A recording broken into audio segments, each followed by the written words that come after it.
ఓం నమో వెంకటేశాయ. మా భవితా ఛానల్కి స్వాగతం అండి.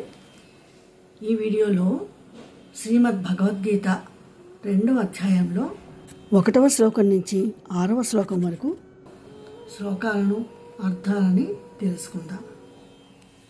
శ్రీ గురుభ్యో నమః. శ్రీకృష్ణాయ పరమాత్మనే నమః. అథ ద్వితీయోధ్యాయః సాంఖ్యయోగః. సంజయ్ ఉవాచ. సంజయుడు పలికాడు.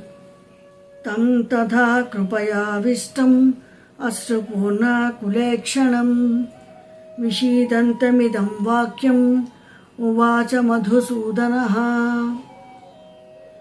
బంధువుల మీద జాలి అనే ఆవేశంలో పడిపోయి కన్నీళ్లు కారుస్తూ దుఃఖిస్తూ ఉన్న అర్జునుడితోటి శ్రీకృష్ణుడు ఇలా అన్నాడు.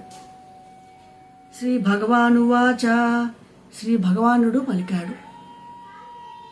కుతస్త్వాకస్మలమిదం విషమే సముపస్థితం అనార్యజుష్టమస్వర్గ్యం అకీర్తికరమర్జున.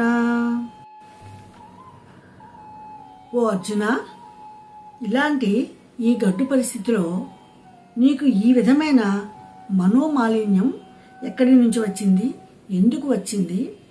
ఎందుకు ఇలా అంటున్నానంటే, ఇలాంటి మానసిక మాలిన్యం శాస్త్రజ్ఞానం లేని వారికి మాత్రమే పట్టుకుంటుంది. పైగా నువ్వు చెప్పిన శ్రేయస్సుకి అంటే మోక్షానికి ఇది అనుకూలం కాదు, నీకు కీర్తికరము కాదు. క్లైబ్యం మాస్మగమః పార్థ నైతత్వయుపపద్యతే క్షుద్రం హృదయ దౌర్బల్యం త్యక్తోత్తిష్ట పరంతప. అర్జున, ఈ నిర్వీర్యత్వం నీకు తగదు. ఓ శత్రు సంహారక, నీకు ఇప్పుడు కలిగింది కరుణ కాదు, ఇది నీచమైన హృదయ దౌర్బల్యం. దీన్ని దులిపేసుకో, లేచి నిలబడు. అర్జున ఉవాచ. అర్జునుడు పలికాడు. కథం భీష్మమహం సంఖ్యే ద్రోణం చ మధుసూదన ఇషుభిః ప్రతియోత్స్యామి పూజార్హావరిసూదన. ఓ శ్రీకృష్ణ, నువ్వు రాక్షసుల్ని సంహరించావు, ఇతర శత్రువులను సంహరించావు. నేనిప్పుడు ఎవరిని సంహరించవలసి వస్తోందంటే, నన్ను చిన్నప్పటి నుంచి పెంచి పోషించిన భీష్మ పితామహుణ్ణి, నాకు చిన్నప్పటి నుంచి విద్యలన్నీ బోధించిన ద్రోణాచార్యుణ్ణి. నిజానికి నేను వాళ్ళని పూలతో పూజించాలి. ఇలాంటి వాళ్లను బాణాలు వేసి ఎలా కొట్టేది? గురున హత్వా హి మహానుభావాన్ శ్రేయో భోక్తుం భైక్ష్యమపీహ లోకే హత్వార్థకామాంస్తు గురూనిహైవ భుంజీయ భోగాన్ రుధిర ప్రదిగ్ధాన్. శ్రీకృష్ణ, నాకు ప్రతిపక్షంలో ఉన్న వారంతా నాకు గురువులే. వారు మామూలు గురువులు కాదు, మహానుభావులు. అంటే తపస్సులోనూ విద్యలోనూ ధర్మంలోనూ కూడా మహాప్రభావం కలవారు. ఇలాంటి వీళ్ళను చంపడం కంటే ముష్టి ఎత్తుకు బ్రతకడం మంచిది. ఎందుకంటే చంపితే నాకు సంపదలు, కోరికలు, సుఖభోగాలు అన్నీ లభిస్తాయి. కానీ అవన్నీ నెత్తురుతో తడిసినవే.